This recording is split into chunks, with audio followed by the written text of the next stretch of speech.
And welcome to Let Them Talk. I'm Paul DiRienzo with Miss Jo Marie Musi, and we have a great show in store for you this evening. We have two great musicians, Omer Avital, and coming back again for another visit, Hadar Neuberg, and they're going to be playing flute and the oud, and we're going to, I'm sure, learn quite a lot about the instrument, the oud, and about the flute, because it's a fascinating flute as well, as we discussed the last time.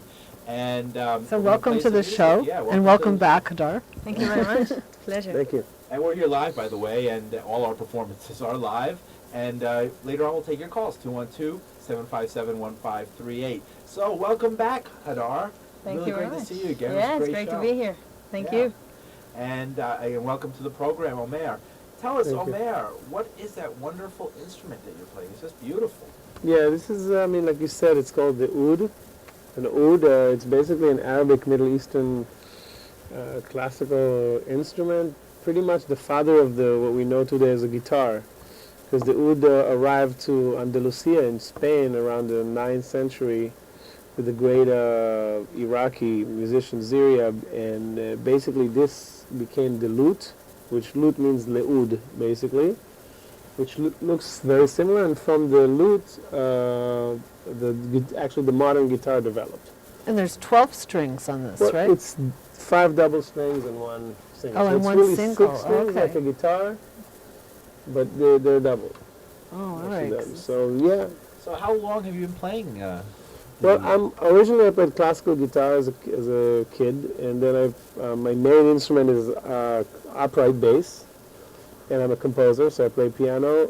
And I picked up the oud about 7 years ago Oh, wow. in Israel, and it just felt very natural, sort of like going back to my classical guitar roots, but bringing the music of my ancestors in Israel, where I'm from, in Palestine.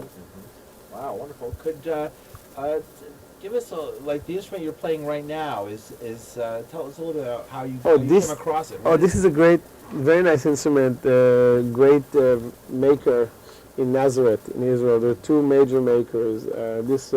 I have a friend from there. So one guy wasn't home, so this is the other guy, Camille, and he just makes great ouds.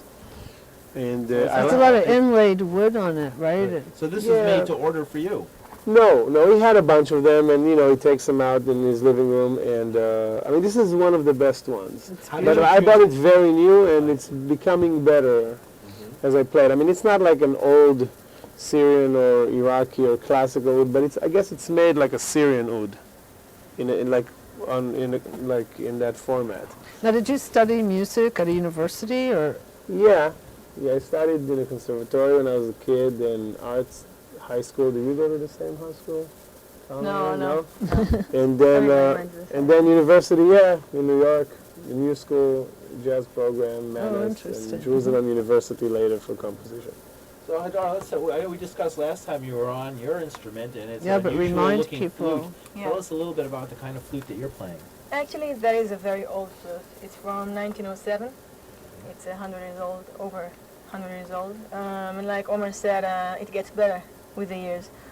Where was it made? Where is it from? Boston. Boston. Actually, it's a Haynes flute, which is a very good brand, and it's ebony flute. And everybody thinks it's a clarinet. Right, I was going to say, because before this I had never, not that I know that much, but I had never seen a flute that wasn't silver or gold or something like that. Yeah. Actually, the more common if you're playing like maybe Baroque music or different kinds of like styles like that, then you play more of like wooden flute, handmade flute. Now I notice you're grasping in your hands a CD. Yes. We would love to Yes. see it. Why don't you hand it over to me and I'll hold it in Okay, front of the camera so folks can see it. Well, that's a collaboration between me and pianist-composer Vladimir Katz. It's called a Lunch Special. I like the name. Thank you very much. Get my fingernails out of it. All right. It's very interesting. We're both composers, and we had a very successful tour in Israel last year with that. Oh, great. And that's very experimental for us. You have a web address. Either of you guys have web addresses or email addresses you'd like to tell folks before we even play, so they, Sure, of if they're course. interested, they can learn more about your music and get in touch with you. Yeah. My music and also details on my new project. That's what I brought here today. Great. Connections you can find on www.omersavital.com. Hadar Neuberg, which is HADAR NOIBERG.com. Under shows, we have great shows in Smalls and in Shrine the next couple of months. Great. So you can find out where they're playing Yeah, and go check them out. I exactly. noticed you have a Duke Ellington tune, Caravan, the famous Caravan. Yeah, we're That's not the first interesting. ones who play. Oh, to that's say. amazing, but it's fascinating. I'd like to hear this. Now, Omer, do you have a website you'd like to give out? It's basically, it's my name, omeravital.com. So it's OMERAVITAL.com. All right. Music and Great. information. And you guys want to Information about your introduce us gigs. to the sound of your instruments so that we can maybe take some calls and talk about it some more? Just play a little Yeah, something? play a little something. Yeah. Play something typical.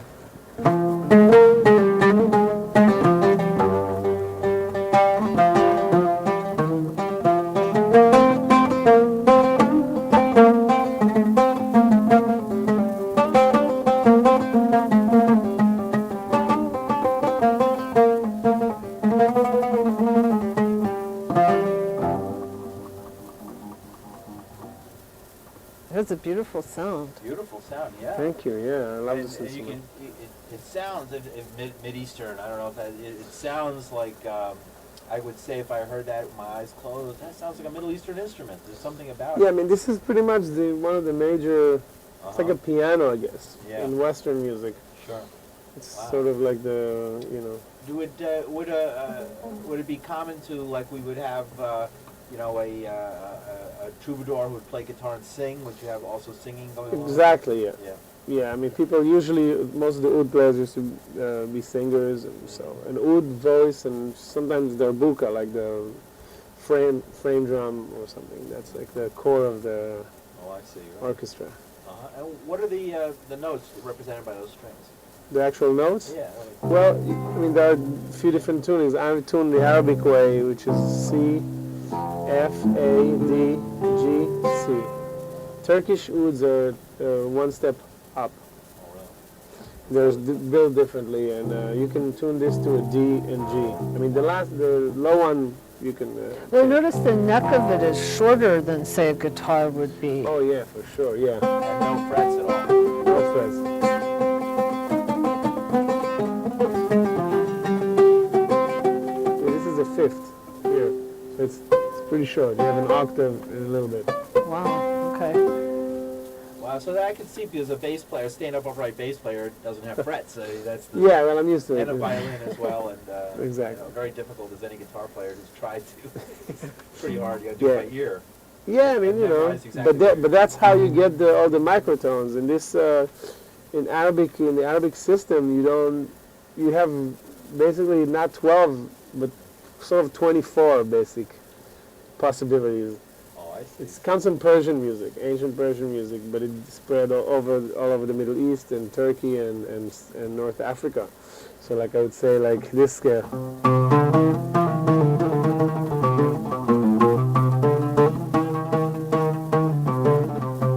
This note is actually, it's a E half flat, and there's no way you can get it on a piano or a fretted instrument. So there are no fretted instruments. I mean, you could tune a piano or an accordion, but To that, right. do that. I mean, she could play it